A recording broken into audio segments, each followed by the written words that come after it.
আসসালামু আলাইকুম viewers, welcome to momos kitchen. আমার আজকের রেসিপিতে থাকছে মুখে লেগে থাকার মতো অসম্ভব মজাদার কাঁকরোল ভর্তা তৈরি। সিম্পল এবং মজাদার এই কাঁকরোল ভর্তাটি হলে গরম গরম ভাতের সাথে আর কিছুই লাগবে না। আর আজকের রেসিপির জন্য এখানে আমি 2-8টি কাঁকরোল নিয়েছি। আর এইখান থেকে আমি 5টি কাঁকরোল নিয়ে এগুলোকে আমি লম্বালম্বি করে 4 ভাগ করে টুকরো করে নিয়েছি। আর এগুলোকে ধুয়ে পরিষ্কার করে প্যানে বসিয়ে এর মধ্যে সামান্য একটু পানি আর লবণ দিয়ে কাঁকরোলগুলোকে সিদ্ধ করে নিচ্ছি। কাঁকরোল সিদ্ধ হতে কিন্তু খুব বেশি সময় লাগে না। দেখুন এরই মধ্যে আমি চেক করে দেখাচ্ছি কাঁকরোলটা সিদ্ধ হয়েছে কিনা। দেখুন কাঁকরোলটা কিন্তু খুব ভালোভাবে সিদ্ধ হয়ে গেছে। এখন আমি পানিটা ছেঁকে তুলে নিচ্ছি।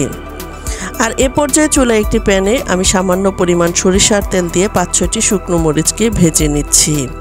আর শুকনো মরিচগুলো মুচমুচে করে ভেজে নেওয়ার পর এখন আমি তুলে নিলাম। আর এর মধ্যে দিয়ে দিলাম 2টো পেঁয়াজ কুচি, আর দিয়ে দিলাম 7-8টির মতো রসুন কোয়া, আর দিয়ে দিলাম 4টি কাঁচামরিচ। এখন আমি এগুলোকে কিছুটা নরম করে ভেজে নিচ্ছি। আর এরই মধ্যে পেঁয়াজগুলো ভাজা হয়ে গেছে, এখন আমি তুলে নিচ্ছি। আর একই প্যানের মধ্যে আরও কিছুটা তেল দিয়ে দিলাম, আর দিয়ে এখন আমি এর মধ্যে আগে থেকে সিদ্ধ করে রাখা কাঁকরোলগুলো দিয়ে এগুলোকেও ভেজে নিচ্ছি। বিশ্বাস করেন এই কাঁকরোল ভর্তাটা খেতে এতটাই মজাদার হয় যা আপনারা তৈরি না করলে কিছুতেই বুঝতে পারবেন না। কাঁকরোলগুলো ভাজা হয়ে গেছে, এখন আমি তুলে নিচ্ছি। এখন চলে যাচ্ছি ভর্তা তৈরির জন্য। ভেজে নেওয়া কাঁকরোলগুলোকে ঠান্ডা করে নিলাম। প্রথম আমি লবণ দিয়ে শুকনো মরিচগুলোকে ভেঙে নিচ্ছি। তারপরে আমি কাঁচা মরিচগুলোকেও ভেঙে নিচ্ছি। এখন আমি পেঁয়াজ মরিচগুলো একসাথে মিশিয়ে নিচ্ছি। পেঁয়াজ মরিচের সাথে এখানে আমি 2 টেবিল চামচ পরিমাণ সরিষার তেল দিয়ে দিচ্ছি। এখন আমি ভর্তা তৈরির মেন উপাদান হচ্ছে কাঁকরোল, আর এই কাঁকরোলগুলোকে হাত দিয়ে খুব ভালোভাবে চটকিয়ে নিচ্ছি।